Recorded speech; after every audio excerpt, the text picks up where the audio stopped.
Many hunters, farmers, and wildlife enthusiasts attended a Department of Natural Resources and Environment meeting this spring at Northwood University. The DNRE invited the public to discuss the draft version of a new Michigan deer management plan.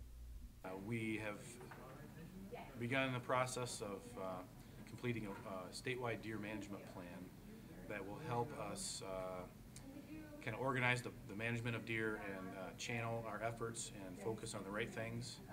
And this process started several years ago with mostly within the DNR, but also some of our partners like MUCC and other groups helped us initiate the process. We spent a lot of time listening to people, taking on public input. We completed a plan, and it's still in draft form, but now we're going throughout the state. We've had 8 public meetings and have taken input again on the plan, and we're going to incorporate as many of those comments as we can into the new plan and have that hopefully approved in May of 2010. People at the meeting expressed their concerns about the plan and commented on what they would like to be done with it. Yeah, it's a strategic plan in nature, which means it's not very detailed in as far as specifying exact regulations that we would pass, but it starts things rolling. It starts processes that will result in different products like an urban deer management plan or the formation of regional deer advisory teams. It will force us to consider other regulation changes. That will begin taking effect immediately when the plan is approved, and some of these teams will be formed and will prioritize the action items in the plan and start working on the most critical ones right away. Common concerns included the reducing amount of deer in the state, the quality of bucks, and the threat that wolves have on the deer population. You guys are just pushing it down our throat. Let the wolves go.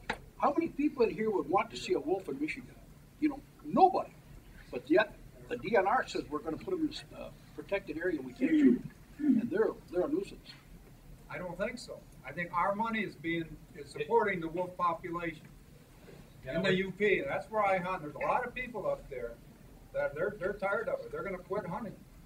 The DNRE addressed the wolf situation, but stated that there isn't much that they can do, as wolves are a federally protected animal.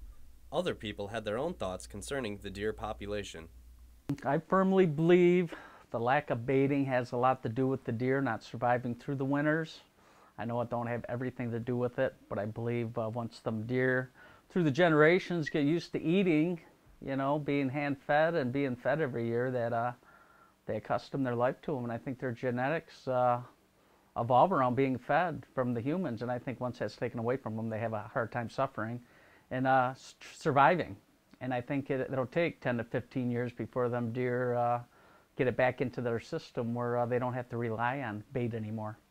While insurance companies and farmers might be happy about the reducing deer population, hunters most certainly are not. Important things that we have to maintain in Michigan is the rich tradition of deer hunting, and we're losing that rich tradition, and we're losing hunters. We're losing the young hunters because we have no deer. Or I shouldn't say we have no deer. We have a reducing deer herd, and the DNR is interested in money. They're interested in deer license sales and shooting does. And we've got to get deer in the woods to maintain the young hunter and to maintain hunters. And the only way we're going to do that is to reduce the pressure on the deer herd and manage the deer from a biological perspective and increase the buck-to-doe ratio based on letting little bucks go to grow and not shooting does. With all the controversy surrounding the new deer management plan, many people believe it's a step in the right direction. This is Owczarzak reporting for the Palm.